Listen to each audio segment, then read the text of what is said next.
గౌరవనీయులైనటువంటి సభాధ్యక్షులు,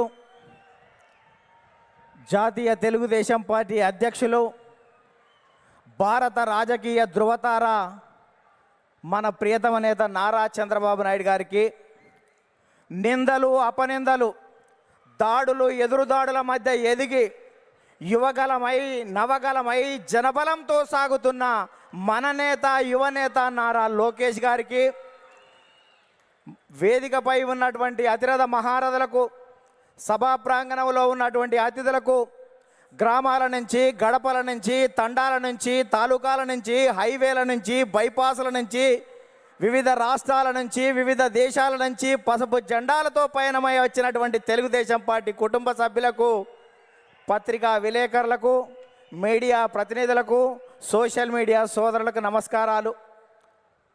అందుకనే చెట్టు మీద కూర్చున్నటువంటి పక్షి కొమ్మ బలాన్ని నమ్ముకోదు, రెక్కల బలాన్ని నమ్ముకుంటుంది. తెలుగుదేశం పార్టీ కార్యకర్తల బలగాన్ని నమ్ముకుంటుంది. కాబట్టి కార్యకర్తలే ఈ పార్టీకి ఇంధనం. అందుకే మీకు నా తొలి వందనం అని ఈ సందర్భంగా గుర్తు చేస్తున్నాను. అద్భుతమైనటువంటి వాతావరణం ఇది. మొన్నటి వరకు ఒక రకంగా ఉండే, మా కాడ ముక్కోడు పోయిండు, మీ కాడ తిక్కోడు పోయిండు. ఇవాళ ముక్క ఆయనేమో లిఫ్ట్ ఇరిగేషన్, తిక్క ఆయనేమో ఆత్మలతోటి మాట్లాడేటువంటి పరిస్థితి ఏర్పడ్డది.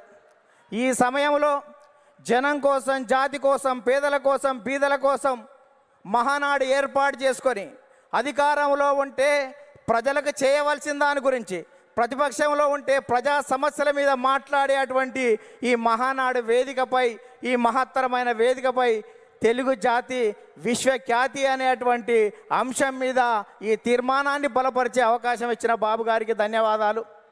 సోదరులారా, స్వర్గీయ నందమూరి తారక రామారావు గారి మనందరి ఆరాధ్య దైవం, తెలుగువాడి ఆత్మగౌరవానికి ప్రతీక, నమ్మిన సిద్ధాంతాల కోసం మడమ తిప్పని యోధుడు, ఎందరికో రాజకీయ జన్మనిచ్చిన కారణ జన్మడు, సినీ వినీలాకాశంలో రారాజుగా వెలుగుతున్నటువంటి సమయంలో రాష్ట్రంలో, కేంద్రంలో ఉన్నటువంటి పరిస్థితి చూసి ఢిల్లీ పురవీధుల్లో దిగజారుతున్న తెలుగువాడి ఆత్మగౌరవాన్ని పరిరక్షించాలని, తెలుగువాడి ఆత్మగౌరవం అంగట్లో అమ్మే సరుకు కాదని నిరూపించాలని, గాఢాంధకారంలో ఉన్న తెలుగు జాతికి వెలుగులు ప్రసాదించాలని, రాష్ట్రంలో ఉన్నటువంటి ఆర్థిక అసమానతలు, సాంఘిక దురాచారాలు, ఇవాళ నిరుద్యోగం, నిరక్షరాస్యత ఇటువంటివి పారదోలాలని, పేదల కోసం, బీదల కోసం, బడుగు జనం కోసం, పల్లె ప్రజల కోసం, అణగారిన జనాల అభివృద్ధి కోసం ఆదర్శవంతమైనటువంటి విధానాల ద్వారా తెలుగుదేశం పార్టీకి శ్రీకారం చుట్టాడు అని ఈ సందర్భంగా గుర్తు చేస్తున్నా. అందుకనే తెలుగుదేశం పార్టీ ఆవిర్భావం తర్వాత రాష్ట్ర రాజకీయాల్లో పెను సంచలనం చంపింది. 9 నెలల్లోనే ఇవాళ అధికారంలోకి వచ్చినటువంటి చరిత్ర మనది. భారతదేశ రాజకీయాల్లో సంచలనాలు సృష్టించినటువంటి చరిత్ర మనది. ఒక ప్రాంతీయ పార్టీగా ఉండి భారత పార్లమెంట్లో ప్రతిపక్ష స్థాయిలో కూడా ఉండగలమని నిరూపించినటువంటి చరిత్ర మనది. భారత ప్రధానమంత్రులు, రాష్ట్రపతుల ఎన్నికలో కూడా ప్రధానమైన భూమిక పోషించినటువంటి చరిత్ర తెలుగుదేశం పార్టీ. అందుకనే తెలుగుదేశం పార్టీ ఆవిర్భావం తర్వాత గ్రామాలకు మౌలిక సౌకర్యాలు అందాయి, ప్రజలకు సంక్షేమ ఫలాలు అందాయి, ప్రజలకు రాజకీయ చైతన్యం వచ్చింది, బలహీన వర్గాలకు రాజకీయ జీవితం వచ్చింది అని ఈ సందర్భంగా గుర్తు చేస్తున్నా. సామాజిక మార్పులకు స్వాగతం పలికాం, ఆర్థిక అభివృద్ధికి అందలం వేశాం, నిమ్న జాతర ఉద్ధరణ కోసం, బడుగు జన ఉద్ధరణ కోసం బాటలు వేశాము అని సందర్భంగా గుర్తు చేస్తున్నాను. అందుకని సోదరులారా,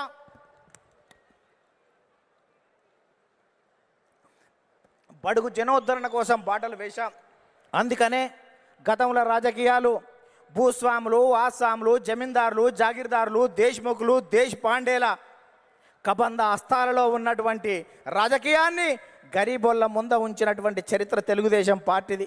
కమ్మరి, కుమ్మరి, జాగలి, మంగలి, ఎరకలి, మాల, మాదిగ, వడ్డెర, బలిజ, లంబాడ, కోయ, ముదిరాజ, పెరిక, మేరు, కాపు, వైశ్య, యాదవ నేత, గీత, కార్మిక, కర్షక, బడుగు బలహీన వర్గాల బిడ్డల చేతులకు ఈ రాజకీయ అవకాశాన్ని తీసుకొచ్చినటువంటి చరిత్ర తెలుగుదేశం పార్టీది అని ఈ సందర్భంగా గుర్తు చేస్తున్నా.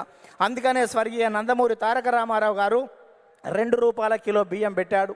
ఆ రోజు ఉన్నటువంటి తినేవాడికి తిండి, ఉండడానికి ఇల్లు, కట్టుకోవడానికి బట్టలు ఉండాలని 2 రూపాయల కిలో బియ్యం పెడితే 30 సంవత్సరాల క్రితం, 40 సంవత్సరాల క్రితం తెలుగుదేశం పార్టీ పెడితే ఈ దేశంలో ఆహార భద్రతా చట్టం మనం పెట్టిన దానికి 20 సంవత్సరాల తర్వాత ఆహార భద్రతా చట్టం వచ్చింది. అంటే తెలుగుదేశం పార్టీ ఒక నిర్ణయం చేస్తే ఈ దేశం వివిధ రాష్ట్రాలు 20 సంవత్సరాల తర్వాత ముందు చూపుతోటి చేస్తున్నటువంటి పరిస్థితి ఉంది. మనం మహిళలకు ఆస్తి హక్కు 30 సంవత్సరాల క్రితం ఇస్తే భారత పార్లమెంటులో మనం నిబంధన పెట్టిన తర్వాత 15-20 సంవత్సరాల తర్వాత కూడా భారత పార్లమెంట్లో పెట్టేటువంటి పరిస్థితి ఉంది. అందుకనే ఈ దేశంలో ప్రతి చట్టం కూడా తెలుగుదేశం పార్టీ ముందు చూపుతోటి విజన్ 20 తోటి ముందుకు పోతున్నటువంటి పరిస్థితి ఉంది.